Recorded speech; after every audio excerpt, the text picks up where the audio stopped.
প্রিয় দর্শক, স্বাগত আজ দুপুরে। আপনাদের সঙ্গে আছি আমি নুজহাত সাওম। সবাইকে শুভেচ্ছা জানিয়ে শুরু করছি আজ দুপুরের আজকের আয়োজন। আমাদের আয়োজনে আজ থাকছে সংস্কৃতি, এনটিভি অনুষ্ঠান সূচি ও দুপুরের অতিথি। প্রথমেই থাকছে সংস্কৃতি। ধানমন্ডি আলিয়াস রসেসের লা গ্যালারিতে অনুষ্ঠিত হচ্ছে মাসুদুর রহমানের দ্বিতীয় একক চিত্রকলা প্রদর্শনী জার্নি অব দ্য কসমস। প্রদর্শনী চলবে 14 সেপ্টেম্বর পর্যন্ত। লালমাটিয়ার কলাকেন্দ্রে প্রদর্শিত হচ্ছে অমিতাভ সরকারের মিশ্র মাধ্যমে আঁকা চিত্রকলা প্রদর্শনী অপ্রাসঙ্গিক। প্রতিদিন বিকেল 4টা থেকে রাত 8টা এই সময় প্রদর্শনী চলবে 17 সেপ্টেম্বর পর্যন্ত। ধানমন্ডির বেঙ্গল শিল্পালয়ের কামরুল হাসান প্রদর্শনালয়ে অনুষ্ঠিত হচ্ছে শিল্পী ওয়াকিলুর রহমানের মনন খনন শীর্ষক দৃশ্যশিল্প প্রদর্শনী। প্রতিদিন বিকেল 4টা থেকে রাত 8টা এই সময় প্রদর্শনী চলবে 14 সেপ্টেম্বর পর্যন্ত। এবার এনটিভি অনুষ্ঠান সূচি। এবার জানিয়ে দিচ্ছি এনটিভি রাজরাতের বিশেষ বিশেষ অনুষ্ঠানগুলির সময়সূচি। সন্ধ্যা 6টা 45 থাকছে গৌতম মণ্ডলের প্রযোজনায় অনুষ্ঠান অন্যরকম গল্প।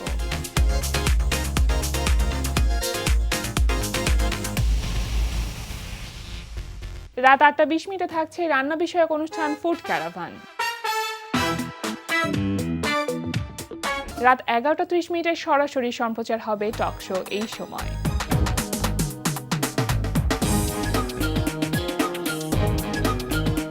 এই ছিল এনটিভি রাজরাতের বিশেষ বিশেষ অনুষ্ঠানগুলির সময়সূচি। এবার দুপুরের অতিথি। প্রিয় দর্শক, আমাদের আজ দুপুরের অতিথি বর্ষিয়ান মিউজিশিয়ান রিচার্ড কিশোর। শুভ দুপুর দাদা। শুভ দুপুর। কেমন আছেন? আমি খুব ভালো আছি। অনেকদিন পর তোমার সাথে আবার দেখা হলো। আসলে এবং আপনাকে পেয়ে আমাদেরও আসলে ভীষণ ভালো লাগা কাজ করছে। এই যে গিটারটা আছে দেখেই মনে হচ্ছে একটু টুংটাং শব্দে কিছু শুনবো আমরা, সেটা চিন্তা করেও মনটা ভীষণ ভালো লাগছে। আমি যেখানে যাই গিটারটা থাকে সাথে। খুব স্বাভাবিক, এতগুলো বছর ধরে এটার সাথে পথ চলা আপনার। আজকে একটু শুরুটা করতে চাই আপনার শৈশবের গল্প দিয়ে। কেমন ছিল সেই সময়টা? আমার ছোটবেলাটা, আমি যখন আস্তে আস্তে বড় হতে শুরু করলাম, প্রথম বলতে হবে যে এই এলাকার পরিবেশটা, মানে তেজগাঁও অঞ্চলের এই পরিবেশটা, ইট ওয়াজ রিয়েলি বিউটিফুল। এত সুন্দর গাছগাছরা, মানে নেচার নেচার নেচার। পরে আস্তে আস্তে যে এখন চেঞ্জ হয়েছে, কিন্তু খুব সুন্দর ছিল পরিবেশটা। একদিকে ঝিল, গাছ, কৃষ্ণচূড়া গাছ, সোনালী ফুলের গাছ, তারপরে শিমুল ফুল ধরতো শীতে, মানে একটা পুরো প্রাকৃতিক পরিবেশ। আমাদের এই কারণবাজার মসজিদের পাশে ঘানি ছিল, ঘানি মানে আমার নানাদের ওই যে সরিষার তেলের ঘানি, এটা ছিল। এই রাস্তাটা তখন ছিল না, এই airport road, new airport road, সেটা ছিল না তখন। এখানে আমাদের বাড়িঘর ছিল। এটা সরকার একর করে নেয়, একর করে নিয়ে তারপরে আমরা, যেহেতু আমাদের বাড়িটা একটু পিছনে পড়ে গেছে, তো আমাদের বাড়িটা মানে বাদ গেল একর থেকে। আর বাকি আমার রিলেটিভ যারা ছিল, এদের সবার জমি সরকার নিয়ে নিল। তখন পরিবেশটা আবার চেঞ্জ হয়ে গেল একদম টোটালি। মানে আমাদের, মানে আমরা যেভাবে বড়, মানে খুব উদ্দাম ভাবে, সময়ের সাথে সাথে তো অনেক কিছু পরিবর্তিত হয়েছে এবং যেগুলো সাক্ষী হচ্ছেন আপনারা। এই যে গিটারের সাথে যে একটা জার্নি বা একজন মিউজিশিয়ান হিসেবে এতগুলো সফল বছর পাড়ি দেওয়া, এটা তো এক কথায় সহজ ছিল না। গিটারটা প্রথম কবে হাতে উঠেছিল? আমি যে গিটারিস্ট হব বা মিউজিশিয়ানস হবে, এটা কোনো মানে আমার নিজেরও কোনো প্ল্যান ছিল না। আমার বাসা থেকেও কোনো সময় জানতো না। আমার বাবা আমাদেরকে শখ করে ইংরেজি স্কুলে লেখাপড়া করার সুযোগ করে দিল। আমি স্পেশালি হলিক্রস স্কুলে পড়তাম, কেজি 1-2, দেন এখান থেকে সেন্ট জোসেফ স্কুল, এরকম। আর ঠিক ওই টাইমটাতে, মানে দেশ স্বাধীনতার আগে রোববার দিন তখন ছুটি থাকতো, তো প্রতি শনিবার দিন আমাদের বাড়িতে একটা গানের জলসা হতো। আমাদের বাগানের মধ্যে একটা গানের জলসা হতো। তখনকার সময়ের প্রখ্যাত শিল্পী আব্দুল আলিম সাহেব, আব্দুল জব্বর সাহেব, ফিল্মের মেহফুজ সাহেব, তারপরে আরও অনেক ক্যামেরাম্যান, গীতিকার, প্রডিউসার্স, এরা সবাই, পাশে এফডিসি, সবাই আমাদের। আর আমার বাবা খুব গানের ভক্ত ছিল, সে গান নিজেও গাইতো একটু একটু। আর আমার আম্মা সেতার বাজাতো, ওস্তাদ খাদিম হোসেন খান, ওনার, মীর কাসিম খান ওনার ছাত্রী ছিলেন।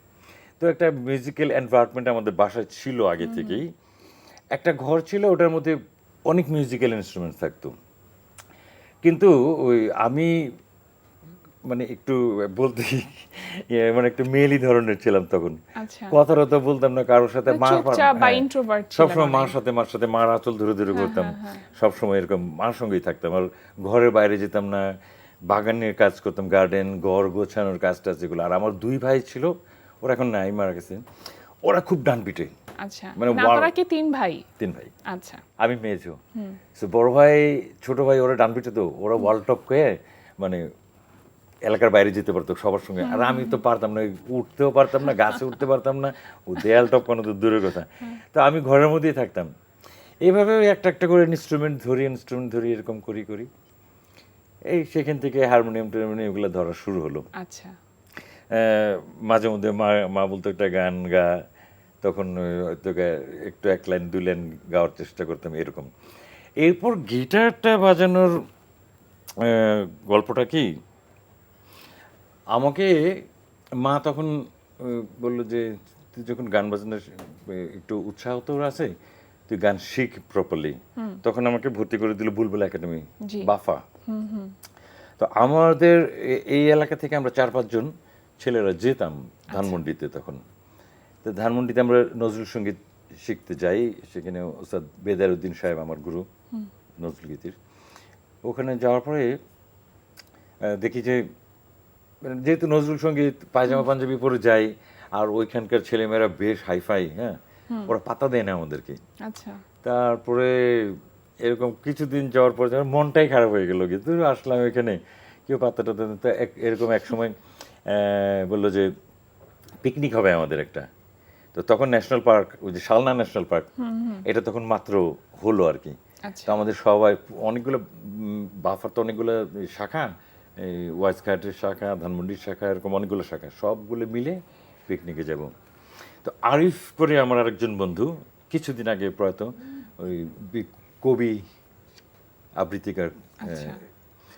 ও আমাকে বললো, বন্ধু তোমার না গিটার আছে, গিটারটা নিয়ে আসবা। আমি বললাম দূর কি, বলে হ্যাঁ নিয়ে আসো আমরা যাবো।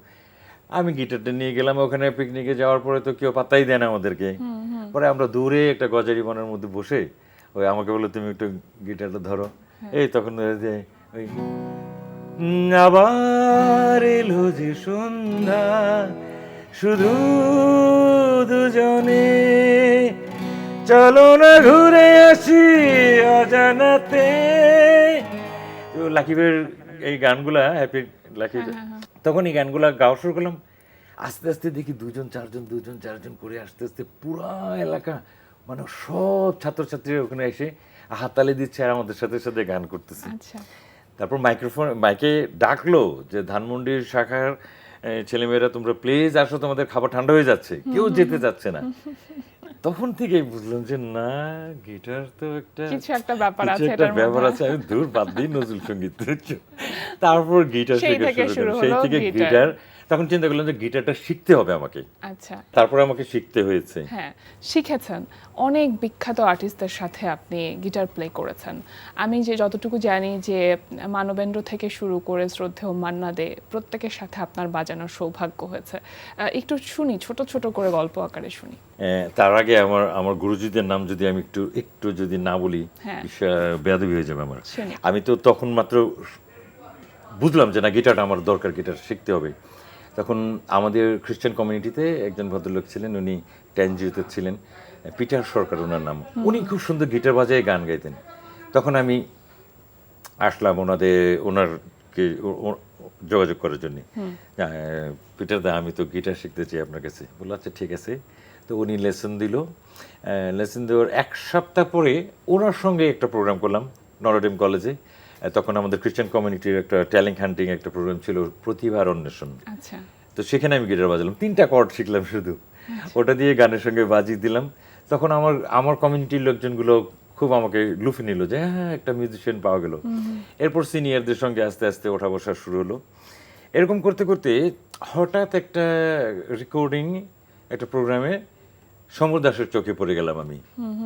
বিখ্যাত সঙ্গীত পরিচালক সমর দাসের সাথে যাওয়ার পরে সমর দাস, আমি কিন্তু তখন গান তো গাইতাম, তো উনি আমাকে বলে তুই তো গিটার বাজাবি, তুই গিটার বাজা। তো উনি আমাকে সব সময় ওনার সাথে সাথে নিয়ে যেত। একদিন একটা রেকর্ডিং করতে গেলাম, তাও সাধারণ একটা রেকর্ডিং, প্রায় 24-25 জন মিউজিশিয়ান ছিল তখন, ওটা এত আহামরি কোনো রেকর্ডিং না। তো যাওয়ার পরে একটা গান বা দুটা গান বাজানোর পরে আমি দেখলাম কি যে সেখানে আমি ছাড়া বাকি যে 23 জন আছে ওনারা সবাই সঙ্গীত পরিচালক। আচ্ছা, এখন বেলা বাজাচ্ছেন আমাদের আলী আকবর রূপুর বাবা মনসুর আলী সাহেব, রাজা হোসেন খান, শেখ সাদি খান, মানে যারা কিন্তু প্রখ্যাত সঙ্গীত পরিচালক একদম। এরা।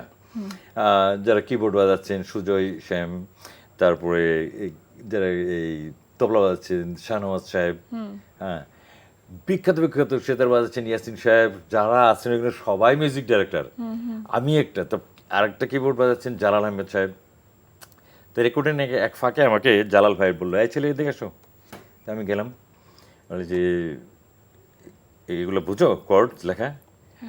আমি দেখে আমি বললাম হ্যাঁ, কারণ আমি তো এগুলো আরও শিখছি আগেই। চার্চে বাজাতাম আমি, চার্চে আমাদের চার্চে কোয়ার ছিল, যে সে কোয়ারে তো বাজাতাম, সেখানে স্টাফ নোটেশন দেখে আমাকে ফাদার বেনাস, একজন পলিশ আমেরিকান, উনি আমাকে শিখিয়েছিল আর কি ওই জিনিসগুলো। তো আমি দেখে বললাম যে হ্যাঁ আমি তো পারি। বললো যে লিখতে পারো? আমি বললাম হ্যাঁ লিখতেও পারি। বসো এখানে। বসলাম, উনি গান করতেছে আর আমি লিখতেছি একটা একটা করে লিখে লিখে। তারপরে বলে যে একটা ডায়েরি আছে তোমার? আমি বললাম না ডায়েরি নাই। বলে একটা ডায়েরি আর একটা কলম কিনে নিয়ে এসো।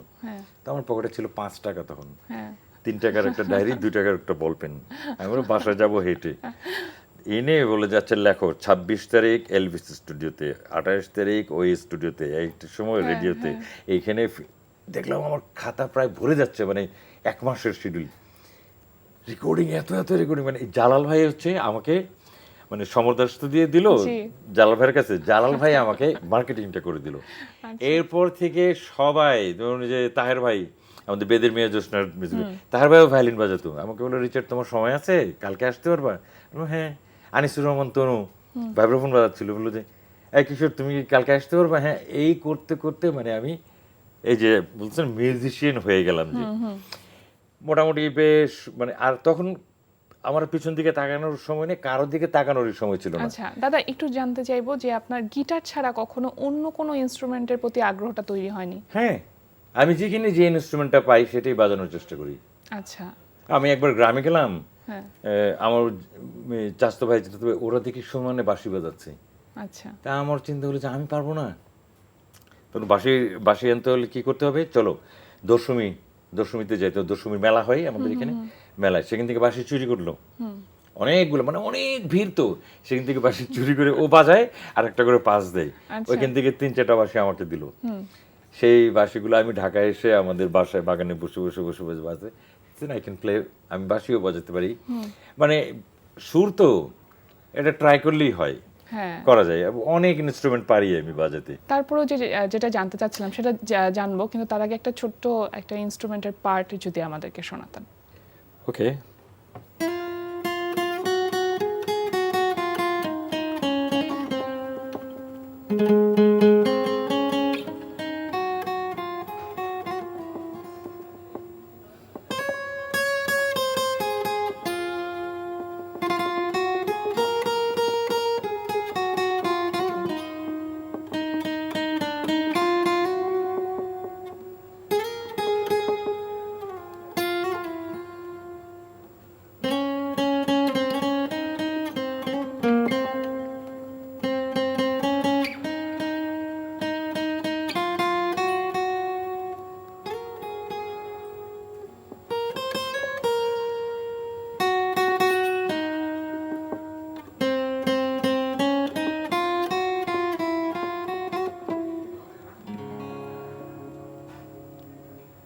তোমার জন্যই। থ্যাংক ইউ দাদা, ভীষণ ভালো লাগলো। এবার জানি যে আসলে মান্নাদের সাথে কাজ করার যে অভিজ্ঞতা বা এত বিখ্যাত আর্টিস্টদের সাথে কাজ করার সেই সময়টার কথা। এগুলা বেশিরভাগ হচ্ছে সমর দাসের অবদান। সমর দাস আমাকে একদিন খবর দিল, তখন তো TNT টেলিফোন, 2-3টা বাসা পরে একটা পরিচিত ভদ্রলোকের বাসা, সেখানে ওনার সাথে আমার একটা ইয়ে ছিল যে ভাই কখনো আমার একটা ফোন আসলে একটু ডেকে দিন, এরকম। তো ওইখান থেকে ফোন দিতে, কিশোরদা আপনার ফোন আসছে তাড়াতাড়ি আসেন। গেলাম, সমর দাস ফোন, তুই কই? আমি বললাম তো আমি বাসায় দাদা, এক্ষুনি চলে আই বিটিভিতে। তো আমি জিন্সের প্যান্ট পরলাম, জিন্সের তখন কর্ড কাপড়ের একটা প্যান্টটা পরলাম, আর ভিতরে কোনো গেঞ্জিও না, একটা সোয়েটার পরলাম উপর দিয়ে, আচ্ছা। টেলিভিশনে ডাকতেছে আর কি, শীত শীত দিন। গেলাম যে দেখি কি ফ্লোরের মধ্যে এত কোয়াইট, ব্যাপার কি, চুপচাপ যে এদিকে লাইটের কমপ্লিট, ক্যামেরা রেডি, প্রোগ্রাম হবে, শুধু আমার জন্য বসেছে। আচ্ছা। তা আমি গেলাম, দেখলাম এক ভদ্রলোক এরকম কিটকিট কিটকিট এরকম চুল, চিকন মোচ, বসে আছে, পাশে একটা মেয়ে। বললাম দাদা, বস এখানে। হ্যাঁ। তা আমি যেয়ে বসলাম, এখন চিনিও না, তা আরেকজনকে জিজ্ঞেস করি কে, তো বলে মানবেন্দ্র। আমি ওরে বাবারে বাবারে। তারপরে বললো যে কিশোর শোনো, আমার স্কেল হচ্ছে এ মেজর টনিক। আর তখন সমরদা এসে বলতেছে, এই তোর টনিক মনিক কই তুইব না। সমরদা, মানবেন্দ্র, দেন যে ওই সৌমিত্র নায়ক, এরা সব এক ফ্রেন্ড তখন কলকাতার। আচ্ছা। তো এই জন্য তুই সম্পর্ক, তোর কোনো কথা বলতে হবে না, আমি ওর পাঠাচ্ছি পোলাটারে, ও ঠিক মতো বাজাই দিব, তুই চিন্তা করবি না বেটা। আচ্ছা। তো আমি যেয়ে বসলাম, তারপরে তো সে মানে গান ধরলো। আপনি কি একটু নার্ভাস ছিলেন ওই সময়টাতে? না না, আপনি রিল্যাক্স। হ্যাঁ, আমার ওইগুলো গিয়েছিল না, কারণ আমি ভালো মতো চিন্তামই তো না কে না কে, বুঝছো, মানে গিটারই তো প্লে করতে গিটারই হবে। তো প্লে করতে হবে। তা বাজাই দিলাম, বাজানোর পরে ওই বিটিভিতে এখন সেটা আর্কাইভে রয়ে গেছে, ওই গানটা শেষ হতে পারে নাই, হ্যাঁ। লাস্টে ধরে এমনি আমাকে একদম এইভাবে জড়াই ধরছে, বাবা বাবা বাবা, আহারে। খুব ভালো বাজেছে। এই তখন থেকে শুরু।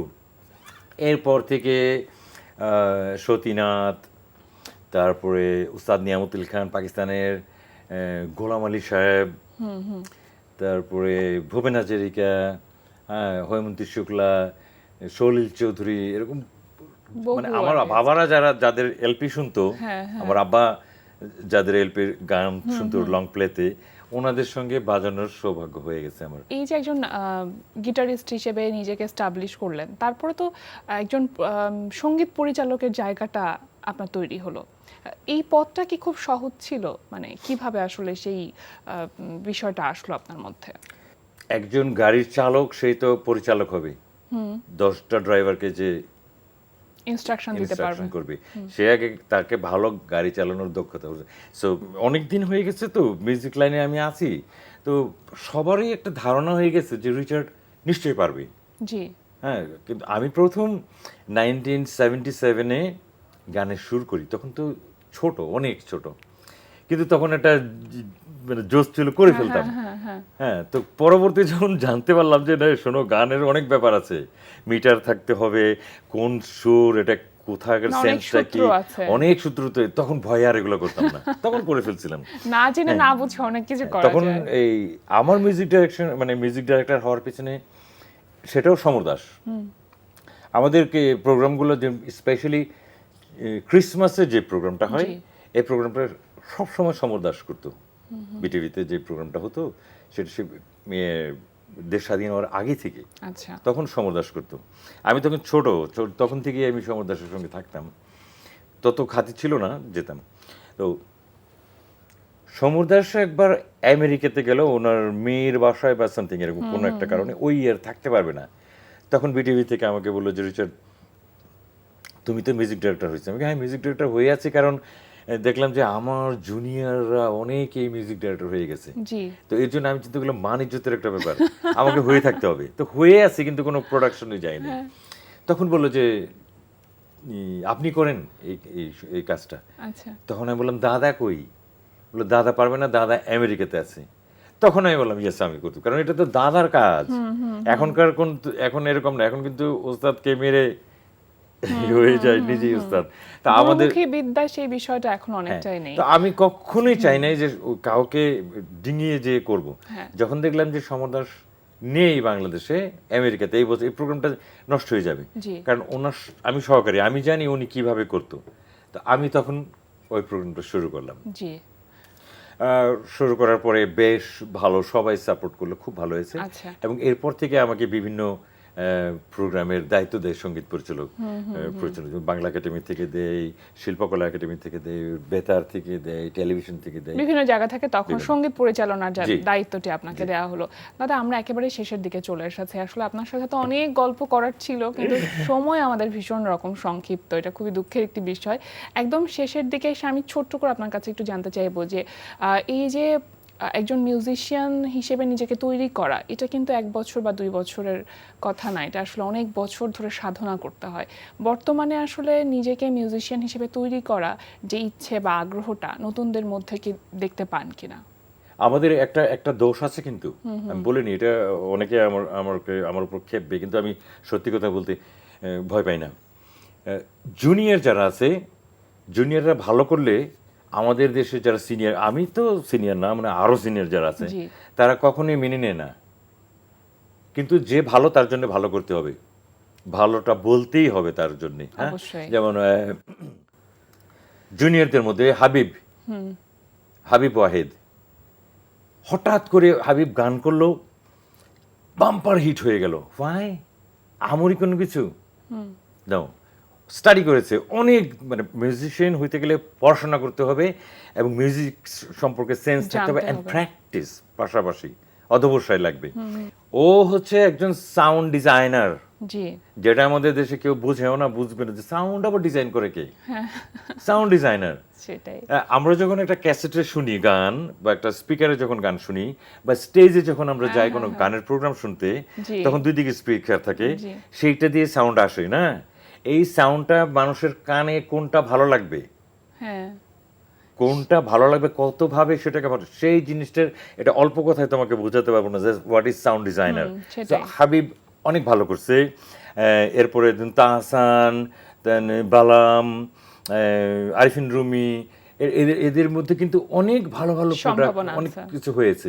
তো এটাই আমি বলবো যে মানে জুনিয়রদেরকে অ্যাভয়েড করার দরকার নেই, তাদেরকে কিছুটা জ্ঞান দাও, গাইড করো, অবশ্যই হবে বাংলাদেশ। একসময় আমি জুনিয়র ছিলাম না, হ্যাঁ। তা এখন তুমি আমাকে ইন্টারভিউতে ডাকতেছো। তো এরকম জুনিয়র অনেক আছে যারা আরো ভালো করবে। শুধু আমি একটা কথাই বলবো ওনাদের জন্য, learn something first, know yourself. জি। তুমি নিজেকে চিনো, তুমি একজন বাঙালি, বাংলাদেশি, তোমার পরিবেশটা কিরকম, তোমার মিউজিকটা আগে শিখো, দেন আস্তে আস্তে তুমি বাংলাদেশের বাইরে যাও, শিখো, দেন একসাথে ব্লেন্ড করো কোনটা ভালো লাগে কোনটা। বাহ। তো একসময় না একসময় সেটা ভালো হবে। এবং অনেক জুনিয়রদেরকে আমি বলি ভালো প্লিজ লাগলো। ওয়েলকাম। অনেক ভালো লাগলো দাদা, এত চমৎকার করে আপনি কথা বলেন। আসলে আরেকটু সময় যদি বেশি হতো তাহলে মনে হয় ভালো হতো। অনেক ধন্যবাদ আমাদের আমন্ত্রণে সাড়া দেওয়ার জন্য। তোমাকে অনেক ধন্যবাদ, এনটিভিকে অনেক ধন্যবাদ। এনটিভি এত সুন্দর করে আমাকে এখানে নিমন্ত্রণ করে, প্রায় সময় আমি আসি, আর অনেক কিছু বলতেও পারি যেটা অন্য জায়গায় বলা যায় না, এনটিভিতে আসলে একদম ফ্রিলি বলা যায়। থ্যাংক ইউ সো মাচ, এনটিভিকে অনেক ধন্যবাদ। প্রিয় দর্শক, আমরা চলে এসেছি অনুষ্ঠানের শেষ প্রান্তে। অনুষ্ঠান সম্পর্কে আপনার মতামত জানাতে মেইল করুন আজ দুপুরে @ntvbd.com এ। বিশ্বের যে কোনো প্রান্ত থেকে যে কোনো সময় আজ দুপুরে দেখতে ভিজিট করুন আমাদের পূর্ণাঙ্গ ওয়েব পোর্টাল www.ntvbd.com। এছাড়া এনটিভি সব জনপ্রিয় অনুষ্ঠান ও খবরের আপডেট পেতে ভিজিট করুন আমাদের ইউটিউব চ্যানেল ও ভেরিফাইড ফেসবুক পেজে। সবার মঙ্গল কামনায় আজকের মতো এখানেই শেষ করছি। শুভ দুপুর।